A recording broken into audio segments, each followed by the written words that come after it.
الرحمن الرحیم۔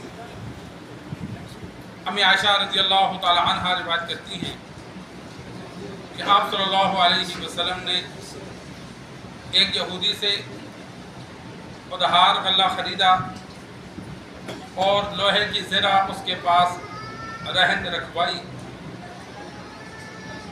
سرکار دو عالم صلی اللہ علیہ وسلم نے مختلف مواقع پر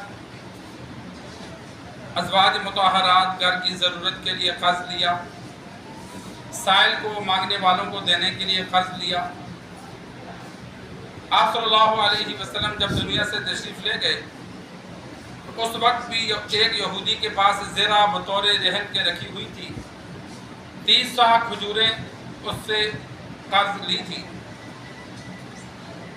ادھار کھجوریں لے لیتے، گندم لے لیتے، کوئی چیز لے لیتے کہ 3 مہینے بعد 6 مہینے بعد رقم ادا کروں گا، تو گروی کوئی چیز پاس رکھ دی جاتی، اس کو رہن کہتے ہیں۔ ایک تو لکھت پڑھت ہوتی ہے، لین دین کا معاملہ ہو۔ قرآن مجید میں اللہ تبارک و تعالی نے فرمایا وَإِن كُنتُمْ عَلَىٰ سَفَرٍ وَلَمْ تَجِدُوا كَاتِبًا فَرِهَانٌ مَقْبُوضٌ، کہ دوران سفر اگر لین دین کا معاملہ ہو اور گواہ اور لکھنے والا موجود نہ ہو، ظاہر بات ہے اگر دوسرا منکر ہو جائے کہ میں نے نہیں لیا تو ثبوت نہیں ہے، گواہ لکھنے والے اگر موجود نہ ہو تو فرمایا جو قرض لے رہا ہے اس سے کوئی چیز اس کے بدلے میں گروی لے لو، کوئی چیز رہن کے طور پہ رکھ لو، تاکہ جب وہ ادا کرے گا تو اس کی چیز واپس کر دو۔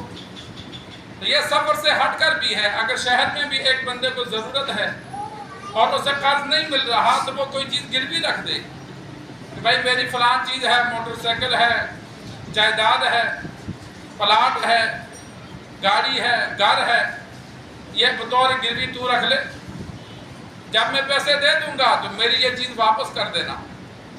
اس سے اگلا بندہ آسانی سے قرضہ دے دیتا ہے کہ چلو واپس نہیں کرے گا تو اس کا زیور میرے پاس پڑا ہے یا موٹر سائیکل میرے پاس پڑی ہے، میں اسی کو بیچ کے اپنا قرضہ وصول کر لوں گا۔ تو جہاں اعتماد نہ ہو وہاں انسان کوئی چیز بطور گروی کے رکھے، یہ گناہ نہیں ہے، جائز ہے۔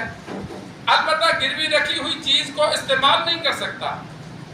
اگر کسی نے موٹر سائیکل رکھوائی ہے، زیور رکھوایا ہے، تو اب اس کو استعمال نہیں کر سکتا، اس کو بطور امانت کے رکھے گا۔ استعمال کرنا گناہ ہے، اس لیے کہ قرض کے بدلے نفع حاصل کرنا یہ سود ہے۔ یہ جو مکان گروی پہ لین دین کرنا دکان، یہ جائز نہیں ہے، اس لیے کہ گروی کی رقم اس کو دے دی، وہ قرض دیا ہے، بدلے میں مکان کو تالا لگا کے رکھے کہ بھائی میرے قبضہ میں ہے اور یہ تالے میں ہے۔ مکان کو استعمال کرنا تب جائز ہے کہ جب پورا کرایہ دیا جائے۔ یہ 500 1000 2000 کرایہ جو طے کیا جاتا ہے، اس سے یہ جائز نہیں ہوتا۔ مکان اگر استعمال کرنا ہے تو جو اس رواج میں اس محلے میں کرایہ بنتا ہے وہ پورا دیا جائے، پھر استعمال کر سکتا ہے، ورنہ جو بھی چیز گروی رکھی جائے گی شرعاً اس کا استعمال منع ہے۔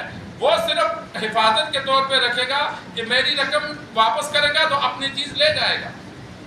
آپ صلی اللہ علیہ وسلم کے دور میں بھی اسلحہ گروی رکھوا دیتے تھے، زیادہ تر تلواریں، تیر، زریں ہوتی تھی، یہ قیمتی ہوتی تھی، تو یہ چیزیں رکھوا کر تو غلہ خرید لیتے، کوئی اور چیز خرید لیتے، جانور رکھوا دیتے، کوئی بھی چیز گروی رکھوا دیتے۔